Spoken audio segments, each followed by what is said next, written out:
Ang sabi nga po nila, nasa city ang pera, nasa probinsya ang saya. Ay totoo naman po yun mga kaprensi, dahil nga po bago mo mapakinabangan ang mga tanim mong halaman dito sa probinsya, ay bibilang ka pa ng buwan o kaya ay taon bago mo sila mapakinabangan. Ay magkagayon nga po, hindi naman po tayo marangya, pero tayo naman po ay payapa. At noong ako nga po ay nasa city, mabibilang mo talaga na makakain ka ng ganito. Dahil nga po kaysa bumili ka ng ganito, ay ibayad mo na lang sa mga bayarin, upa sa bahay, tubig, at saka ay sa kuryente. At samahan pa nga ng pamasahin natin araw-araw patungo sa ating trabaho. At hindi naman po tayo marangya sa pera, ay marangya naman po tayo sa mga sariwang pagkain na ganito. At ang isa nga po sa pinakamasarap mga kaprensi ay yung gumigising ka sa umaga na wala kang naririnig na tunog ng alarm clock. Dahil nga po ang alarm clock namin dito sa probinsya ay tilaok ng mga manok. Pero sa totoo lang ang mga kaprensi, noong unang buwan ng stay ko dito sa probinsya ay talaga naman pong ako'y nahirapan. Dahil nga po nasanay ako na tuwing kinsenas katapusan, meron po talaga akong natatanggap na sahod. Pero bawat oras, araw, buwan at taon na lumilipas na nag-i-stay ako dito sa probinsya,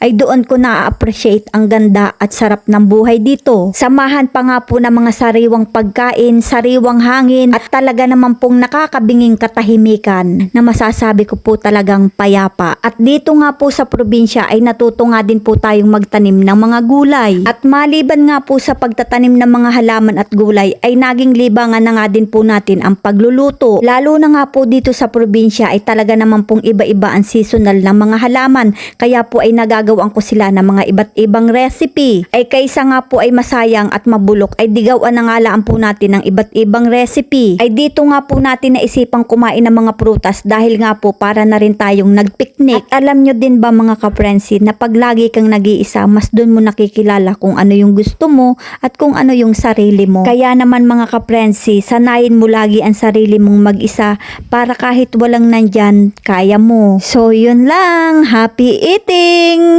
Tayo natikutin, digdig sa loob ng salamin, pansamantalang limutin ating kasalukuyan. Kapit ka lang sa akin, libutin natin mga bituin. Huwag ka nang mag-alanganin, dito ka lang at ako'y sabayan.